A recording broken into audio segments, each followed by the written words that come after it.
Hello guys, welcome to the channel all about study. आज हम पढ़ेंगे केमिकल रिएक्शंस एंड इक्वेशंस का part number 2। Part first हम कर चुके हैं, उसका आपको वीडियो चैनल पे मिल जाएगा। प्लेलिस्ट में जाके आप वहाँ से सर्च कर सकते हो। लास्ट 10th में चैप्टर नंबर फर्स्ट, ठीक है। वहाँ हम लोगों ने डिस्कस किया था केमिकल रिएक्शंस एंड इक्वेशंस। तो केमिकल रिएक्शन क्या होती है, केमिकल इक्वेशन क्या होती है, इसके लिए आपको डिटेल स्टडी अगर करनी है तो आप उसी वीडियो को जाकर देखें। और वहाँ पे हमने एक चीज़ और सीखी थी, how to balance a chemical equation.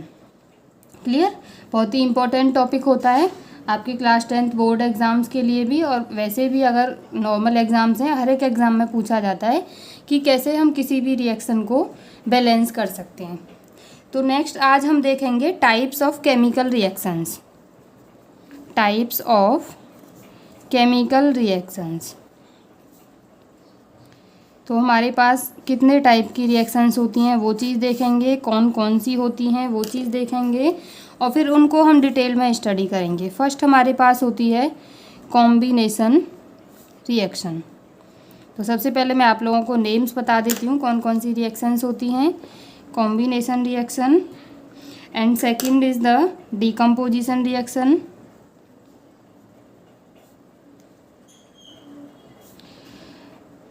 decomposition reaction, and third one is the displacement reaction,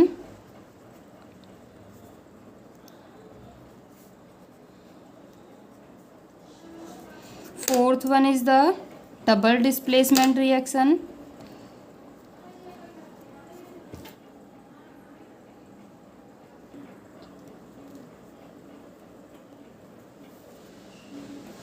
double displacement reaction, and last one is the fifth, that is oxidation and reduction।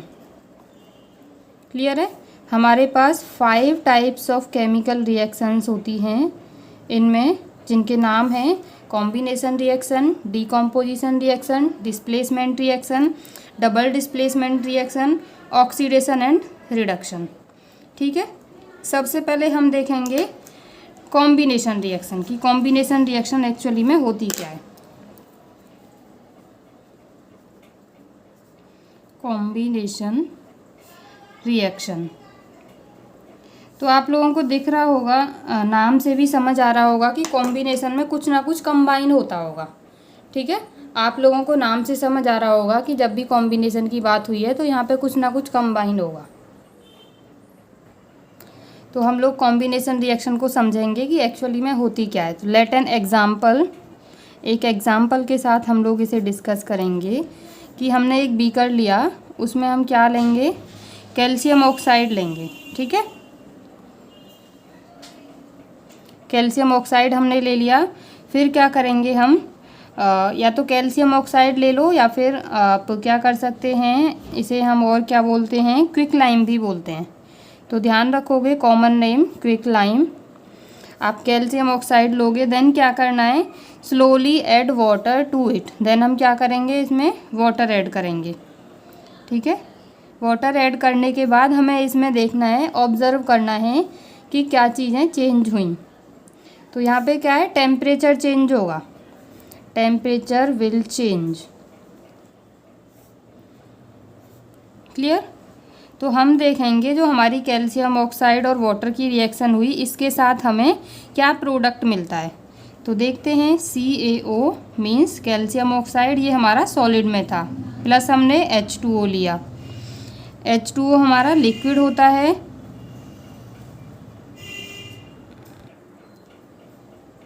तो हमें प्रोडक्ट क्या मिलेगा, ये दोनों हमारे रिएक्टेंट हैं, हमने पिछली वीडियो में देखा था, वहाँ से आप देख सकते हो डिटेल स्टडी के लिए कि रिएक्टेंट और प्रोडक्ट्स हमारे क्या होते हैं।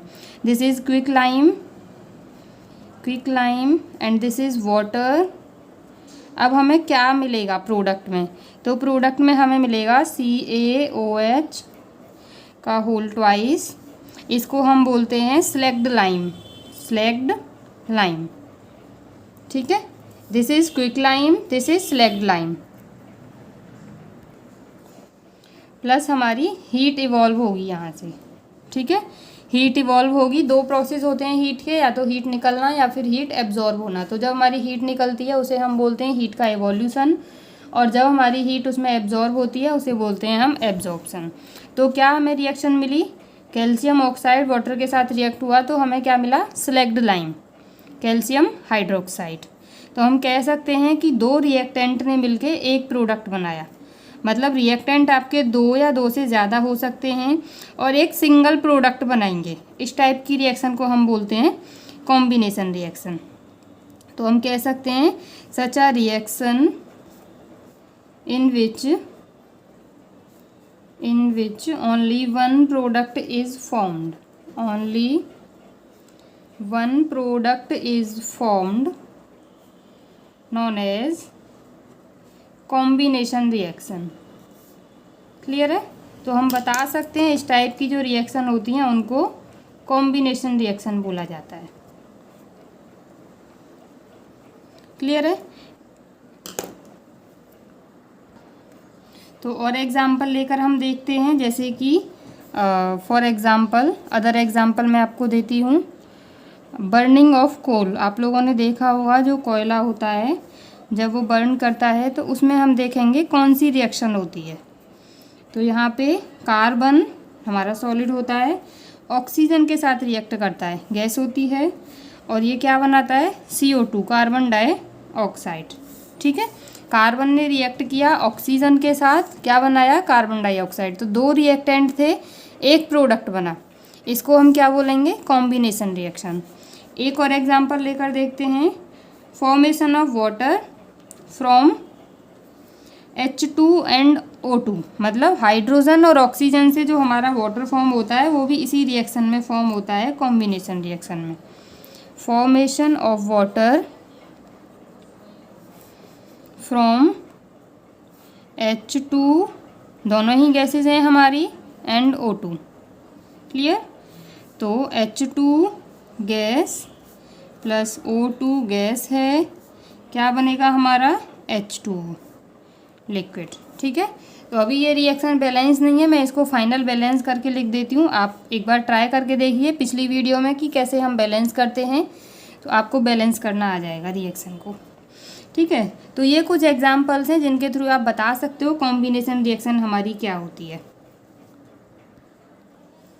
क्लियर है। अभी हम लोगों ने देखा था एक्सोथर्मिक रिएक्शन। ठीक है। तो एक्सोथर्मिक रिएक्शन हमारी वो रिएक्शंस होती हैं, मैं यहाँ पे डेफिनेशन आप लोग को बता देती हूँ।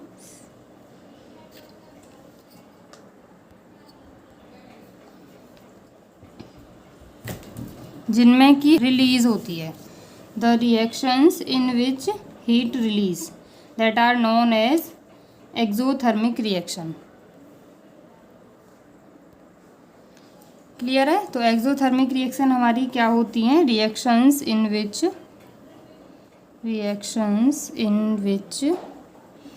हीट इज रिलीज्ड, क्लियर है, LEASED, ये वाली ये नहीं है, released along with the formation of products,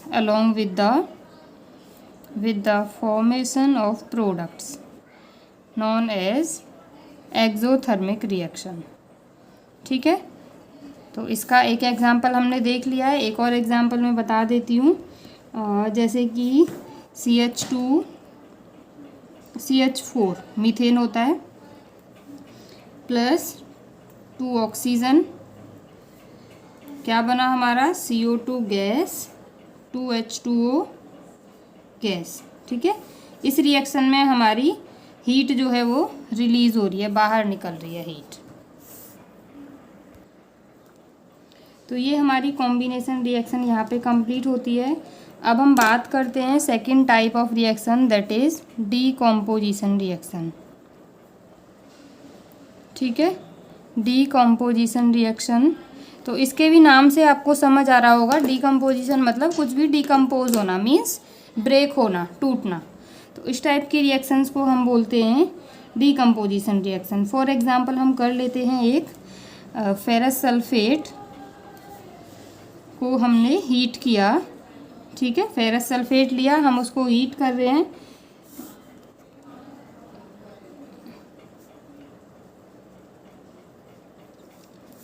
heat करने के बाद हमें क्या मिलेगा, डीकम्पोजिशन रिएक्शन है, कुछ ना कुछ प्रोडक्ट जो मिलेगा हमें ब्रेक डाउन वाला प्रोडक्ट मिलेगा, मतलब टूटे हुए पार्ट्स में डिवाइड हुआ मिलेगा। तो क्या मिलेगा, Fe2O3 सल्फ़र सॉलिड में प्लस सल्फ़र डाइऑक्साइड, ये हमें गैस में मिलेगा, प्लस SO3 ये भी हमें गैस में मिलेगा। तो हमें क्या क्या प्रोडक्ट मिले, Fe2O3 ferric oxide, sulphur dioxide, sulphur trioxide.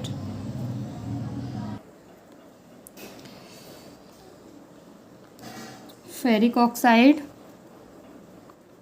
Sulphur dioxide and third जो हमें इसमें डिकम्पोज प्रोडक्ट मिला दैट इज़ सल्फ़र ट्राइऑक्साइड।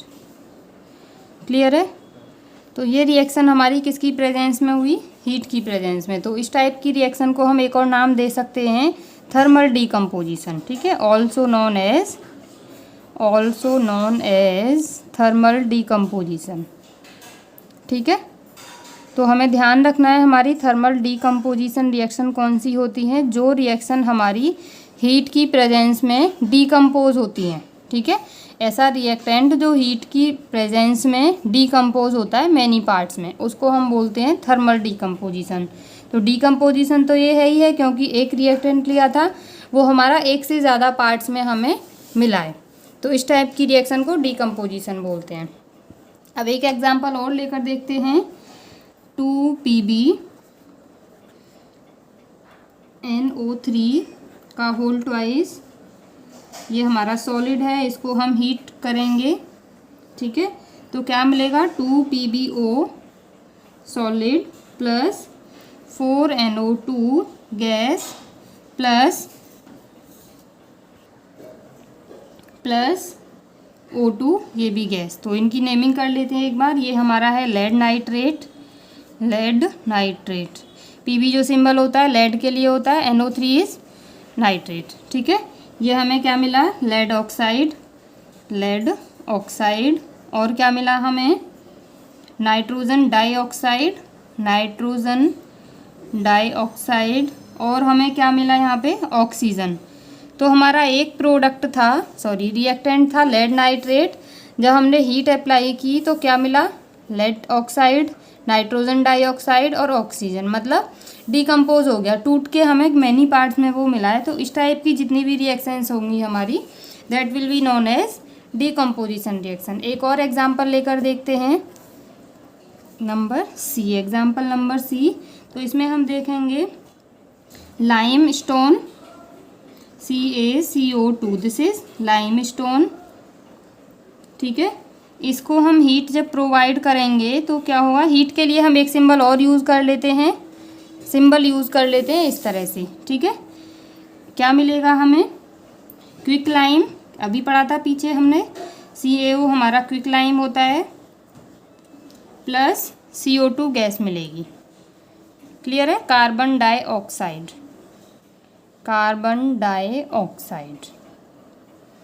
तो इस तरह से हम बता सकते हैं हमारी डिकम्पोजिशन रिएक्शन। अब आती है हमारे पास third type of reaction, that was displacement reaction. ठीक है, डिस्प्लेसमेंट रिएक्शन मतलब डिस्प्लेसमेंट आपको वर्ड से ही समझ आ रहा होगा कि कुछ ना कुछ चीज़ हमारी अपनी जगह से उठ के दूसरी जगह जाएगी। डिस्प्लेस होना, अपनी प्लेस चेंज करना। तो एक एग्जांपल करके देखते हैं हम। फॉर एग्जांपल आयरन सॉलिड में लिया है हमने, प्लस कॉपर सल्फेट लिया है CuSO4 एक्वस में, और हमें क्या मिला, FeSO4 प्लस Cu, ये सॉलिड है और FeSO4 हमारा एक्वस में मिला है। मतलब जो आयरन था हमारा सल्फेट के साथ ऐड हो गया। ठीक है, ये हमारा फेरस सल्फेट हो गया, या आयरन सल्फेट आप लिख सकते हो इसको, iron sulphate, this is copper sulphate and this one is the iron. ठीक है, तो यहाँ से क्या हुआ, जो हमारा आयरन है ये कहाँ शिफ्ट हो गया, कॉपर की प्लेस पे, और कॉपर कहाँ शिफ्ट हो गया, बाहर रिमूव हो गया। ठीक है, तो मतलब दो प्रोडक्ट मिले हैं हमें, सल्फेट के साथ हमारा आयरन आ गया और कॉपर हमारा अलग पहुंच गया। एक और एग्जांपल लेकर देखते हैं, जैसे कि जिंक सॉलिड है प्लस कॉपर सल्फेट ले लेते हैं अगेन। इसकी रिएक्शन जब आप कराएंगे तो क्या मिलेगा हमें, जिंक सल्फेट प्लस कॉपर। ठीक है, जिंक सल्फेट के साथ आ गया, जिंक सल्फेट, और हमें कॉपर मिल गया। ठीक है, इस तरह से हम बता सकते हैं यहाँ पे कि कैसे हमारी कोई रिएक्शन डिस्प्लेस होती है। तो ये डिस्प्लेसमेंट क्यों होता है, अब ये भी तो है कि हमारा कॉपर ने इसके साथ डिस्प्लेस किया, ज़रूरी है कि उसने क्यों किया। तो इसके लिए कुछ चीज़ें हमारी होती हैं, जो हमारा जिंक होता है और जो आयरन होता है। ठीक है, और भी कुछ एलिमेंट्स होते हैं, जैसे अगर मैं लेड की बात करूं, ये मोर रिएक्टिव होते हैं। ठीक है, तो मैं जिंक के लिए लिख देती हूँ, zinc is more reactive element than copper. ठीक है, देन कॉपर, इसलिए ये किसके साथ रिएक्शन कर लेगा, जिंक हमारा सल्फेट के साथ और कॉपर हमारा अकेला रह जाएगा। क्लियर, तो इस तरह से और इसी रीज़न की वजह से डिस्प्लेसमेंट हमारा होता है कि जो ज़्यादा रिएक्टिव होता है, सेकंड वाला एलिमेंट हमारा, सेकंड वाला पार्टिकल हमारा उसके साथ आ जाता है। अब नेक्स्ट टाइप ऑफ रिएक्शन हमारे पास आती है डबल डिस्प्लेसमेंट रिएक्शन। ठीक है, तो डबल डिस्प्लेसमेंट मीन्स दो चीज़ों का डिस्प्लेसमेंट होगा। तो बेसिकली हम यहाँ पे आयंस का डिस्प्लेसमेंट करते हैं। एक एग्जांपल लेकर चलते हैं, जैसे कि हमने एक टेस्ट ट्यूब में ले लिया, एक टेस्ट ट्यूब में हम सोडियम सल्फेट ले लेते हैं। ठीक है, सोडियम सल्फेट। एक टेस्ट ट्यूब में हम क्या ले लेते हैं, दूसरी में बेरियम क्लोराइड। ठीक है, this is the barium chloride.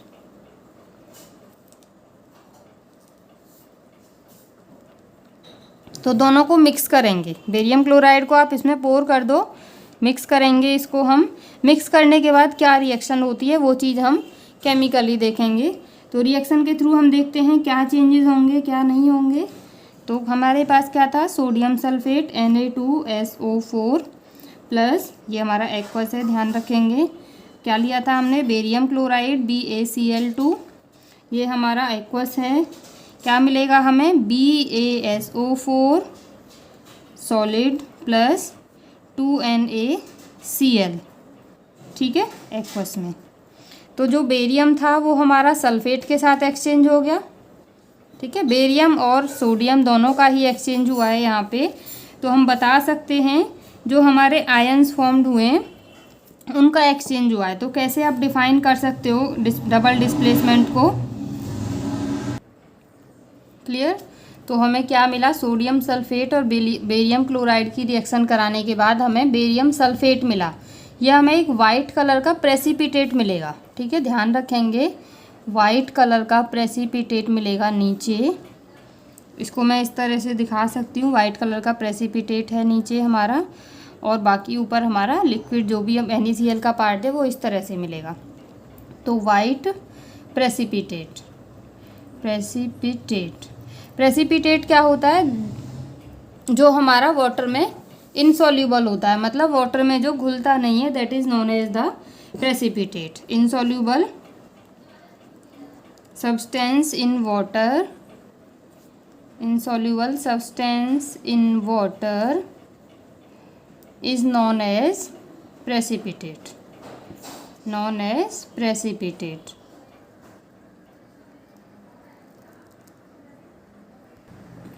और ऐसी रिएक्शन जो हमारी प्रेसिपिटेट फॉर्म करती हैं उनको रिएक्शंस को हम बोलते हैं प्रेसिपिटेशन रिएक्शन। ठीक है, तो ये क्लियर हो गया है सभी को। यहाँ पे हमें क्या फॉर्म हुआ, ध्यान रखना है, बेरियम सल्फेट हमारा वाइट प्रेसिपिटेट की फॉर्म में मिला है।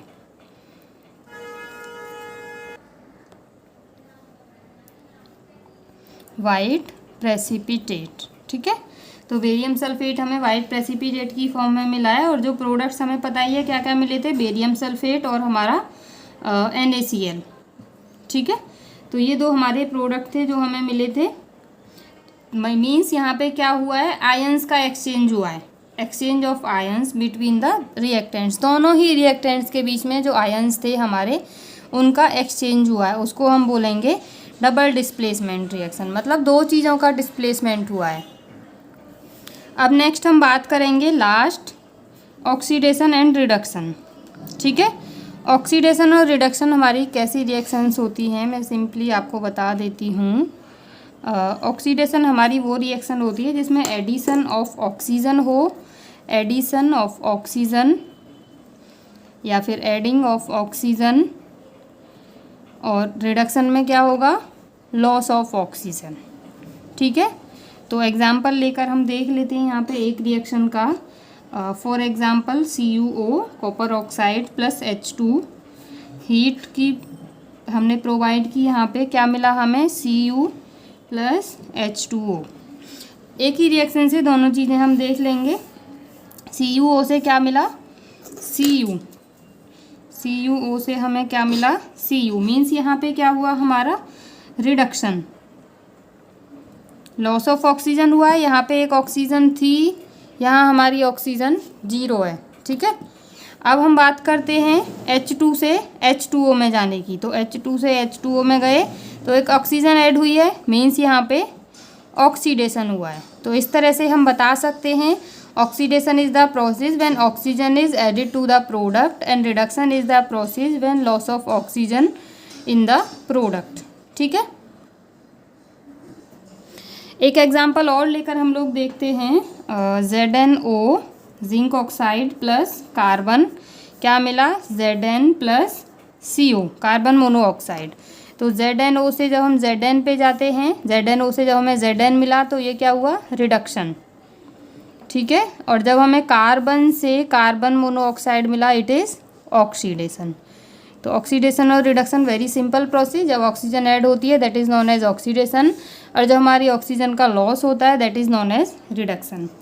अब हमारे पास इस चैप्टर में लास्ट टॉपिक बचता है कि डेली लाइफ में, एवरीडे लाइफ में हमारे पास कुछ ऑक्सीडेशन की रिएक्शंस होती हैं, तो उनकी स्टडी हम करेंगे, या क्या फिर उनके इफ़ेक्ट होते हैं, कैसे उनसे बचा जा सकता है। तो द इफ़ेक्ट्स ऑफ, मैं यहाँ पे हेडिंग लिख देती हूँ, the effects of oxidation reactions in everyday life. ठीक है, एवरीडे लाइफ में क्या क्या ऑक्सीडेशन की वजह से प्रोसेस होते हैं, क्या उनके इफ़ेक्ट होते हैं। तो मेनली हमारे दो प्रोसेस हैं, कोरोजन, ठीक है, और सेकंड इज़ द रेंसिडिटी। तो इन दोनों के बारे में पढ़ेंगे हम। दो प्रोसेसेस हैं यहाँ पे, कोरोजन एंड रेंसिडिटी। कोरोजन क्या होता है, मेटल का ख़राब होना, ठीक है, और रेंसिडिटी क्या होती है, फूड का ख़राब होना। तो दो ही चीज़ें बेसिकली समझ लो। तो ये भी हमारा ऑक्सीजन की प्रेजेंस में ही ख़राब होता है, कोरोजन भी हमारा ऑक्सीजन की प्रेजेंस में ही होता है। तो मैंने बेसिक आपको बता दिया है कि कोरोजन और रेंसिडिटी होता क्या है। अब देखते हैं कोरोजन।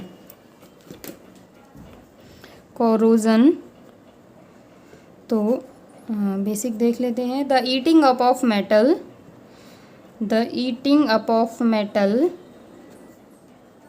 या मेटल्स कह सकते हैं, ठीक है, सिंगल नहीं प्लूरल लेंगे, metals by the action of air की वजह से, क्योंकि एयर में हमारी ऑक्सीजन प्रेजेंस होती है, मॉइस्चर और अदर केमिकल्स, ठीक है, इनकी वजह से जो हमारा मेटल पे इफ़ेक्ट होता है on the metal surface is known as corrosion या इज़ कॉल्ड एज कोरोजन। तो इनकी वजह से जो हमारा मेटल पे इफ़ेक्ट हुआ उसको हम बोलते हैं कोरोजन। क्लियर है। तो हमने देखा मेटल पे जब भी हमारा एयर का या मॉइस्चर का या किसी केमिकल का मतलब खा जाना, एक तरह से जब आपकी मेटल को आप, जैसे आयरन को भी बेसिकली देखते हो, आयरन को आप खुले में ऐसे ही छोड़ दोगे तो उस पर क्या है, थोड़ा रेडिश टाइप का जंग जो लग जाती है, उसे ही हम कोरोजन का एग्जांपल ले सकते हैं। जैसे आप बोलते हो रस्टिंग ऑफ आयरन, तो रस्टिंग ऑफ आयरन एक बहुत ही बेसिक एग्जांपल है जो हर जगह आपको मिल जाएगा। आप खुले में कहीं भी छोड़ दो आयरन को, उस पर आपकी रस्ट हो जाएगी, ठीक है। तो अब एक चीज़ और यहाँ पे आती है कोरोड। कोरोड क्या होता है, जिस मेटल पे या जिस भी सरफेस पे हमारी जो मेटल की अटैक हुई बाय द एयर और वाटर, ठीक है। The surface which attacked by air और वाटर नोन एज कोरोड। तो इस तरह से हम बता सकते हैं surface of a metal attacked by air water, it is known as corrode. अब हम एग्जाम्पल लेते हैं, जैसे रस्टिंग ऑफ आयरन। बहुत ही आसान सा एग्जाम्पल है और सभी को पता भी होता है, लोहे में जंग लगना, ठीक है। तो इसमें क्या होता है, क्यों जंग लगती है, जो हमारा आयरन होता है वो ऑक्सीजन के साथ रिएक्ट करता है। जब उसे आप खुले में छोड़ दोगे इन प्रेजेंस ऑफ मॉइस्चर, वो क्या बनाएगा, रेडिश ब्राउन केमिकल, उस पर आपको कलर सा दिख जाएगा रेडिश ब्राउन कलर का, तो वो हमारी रस्ट होती है। अब यहाँ पे जो रिएक्शन होती है ये ज़्यादा इंपॉर्टेंट है कि रस्टिंग ऑफ आयरन में क्या रिएक्शन होती है। तो वो होती है iron plus oxygen, iron oxygen ने रिएक्ट किया, वाटर लिया, ठीक है। वाटर के साथ तो रिएक्ट करेगा ही, जब उसे आप एटमॉस्फेयर में छोड़ दोगे तो क्या बनाएगा वो 2Fe2O3 डॉट, मतलब जितने भी नंबर ऑफ H2O यहाँ पे होंगे उतने ही नंबर ऑफ H2O यहाँ होंगे। मान लो यहाँ पे 6 हैं तो यहाँ भी 6 होंगे, जैसे 2 6 12 हो गए, तो यहाँ पे हम 6 लेंगे क्योंकि x की वैल्यू हम लेंगे, ठीक है। तो इसने क्या बना लिया 2Fe2O3 और H2O, इसको हम क्या बोलेंगे, हाइड्रेटेड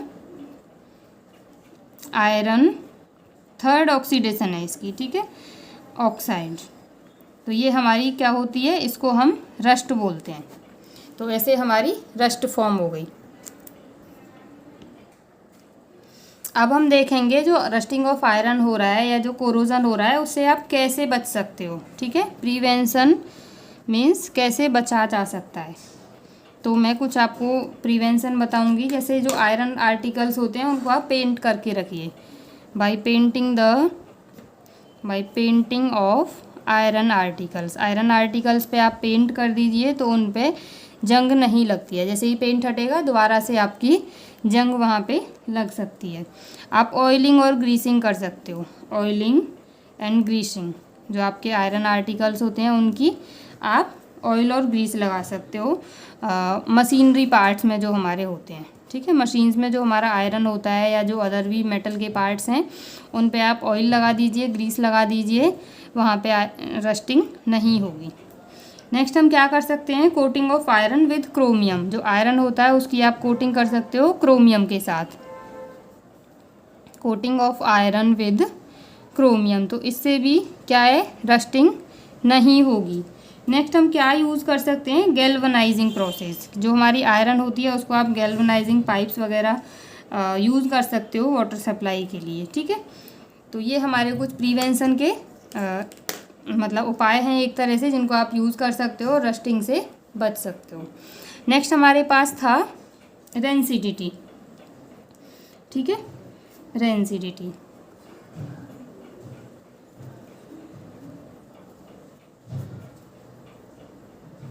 अच्छा, एक तो हमने रस्टिंग ऑफ आयरन का एग्जाम्पल देख लिया, अनदर एग्जाम्पल हम यहाँ पे देख सकते हैं, क्योंकि हो सकता है एग्जाम में आपसे दूसरा भी एग्जाम्पल पूछा जाए। तो आप क्या एग्जाम्पल लिख सकते हो, रिएक्शन ऑफ सिल्वर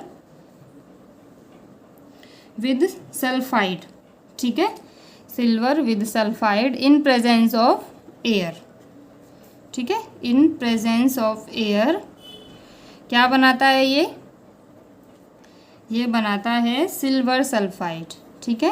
प्रोडक्ट क्या मिला आपको, सिल्वर सल्फाइड। तो इस तरह से आप बता सकते हो। और इससे बचने के लिए हम क्या कर सकते हैं, जो हमारा सिल्वर है उस पर ब्लैक कोटिंग हम कर सकते हैं, तो जो सिल्वर होगा उस पर जंग नहीं लगेगी, उस पर रस्टिंग नहीं होगी। तो इस तरह से हम बता सकते हैं रस्टिंग से बचने के लिए, सिल्वर की रस्टिंग और आयरन रस्टिंग दोनों से। अब नेक्स्ट हमारा है रेंसिडिटी। रेंसिडिटी हमारा वो प्रोसेस होता है जिसमें कि हमारा फूड ख़राब होने के चांसेस होते हैं। फूड स्पॉइलेज मैं एक तरह से कह सकती हूँ, फूड स्पॉइलेज। आज आप अपने खाने को ऐसे ही एयर में छोड़ दोगे तो वो स्पॉइल हो जाता है, उसका टेस्ट ख़राब हो जाता है, उसकी जो स्मेल होती है वो भी चेंज हो जाती है, तो उसी को हम बोलते हैं फूड स्पॉइलेज। तो ये प्रोसेस हमारा क्यों होता है, क्योंकि जो हमारे फूड में फैट्स और ऑयल्स प्रेजेंट होते हैं वो एयर की प्रेजेंस में ऑक्सीडाइज्ड हो जाते हैं, ठीक है। तो इट इज़ द प्रोसेस, मैं लिख देती हूँ, it is the process where fats and oils in food get oxidized on exposure to air. ठीक है, एयर के साथ वो क्या करते हैं, ऑक्सीडाइज हो जाते हैं। उसी की वजह से क्या है, हमारा फूड स्पॉइल हो जाता है। This results to food spoilage. तो इससे भी हम बच सकते हैं। कैसे बच सकते हैं? एक तो सबसे ज़्यादा बेसिक आपको पता है, अपने खाने को फ्रिज में रख दो। ठीक है, और फूड को जो हमारा स्टोर हम करना है, हमें कोई फूड, तो उसको स्टोर करने के लिए हम लाइट से दूर उसे स्टोर कर सकते हैं। ठीक है, लाइट में उसे स्टोर मत करिए, उसे लाइट से दूर करिए, अवे फ्रॉम द लाइट, तब भी आपका फूड स्पॉइलिंग से बच जाएगा। और हम क्या यूज़ कर सकते हैं, अपने फूड को एयर टाइट कंटेनर्स में यूज़ कर सकते हैं। ठीक है, मतलब उसे रखना है आपको सेफ, तो एयर टाइट कंटेनर यूज़ करिए।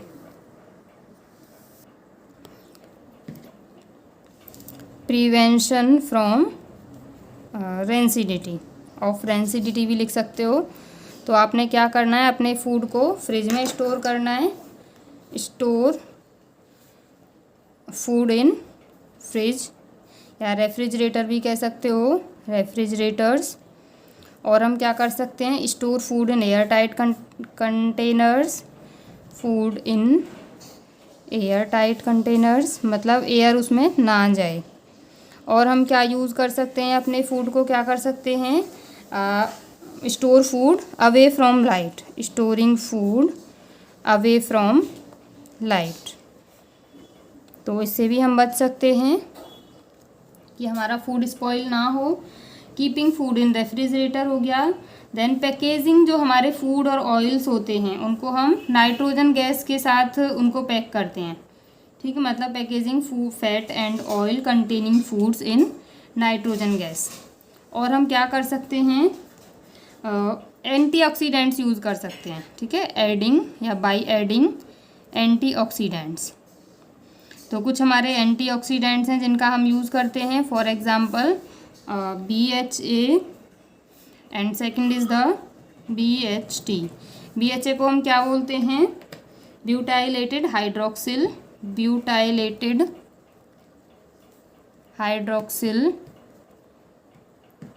XYL, एनिसोल, ANISOL इसकी फुल फॉर्म है।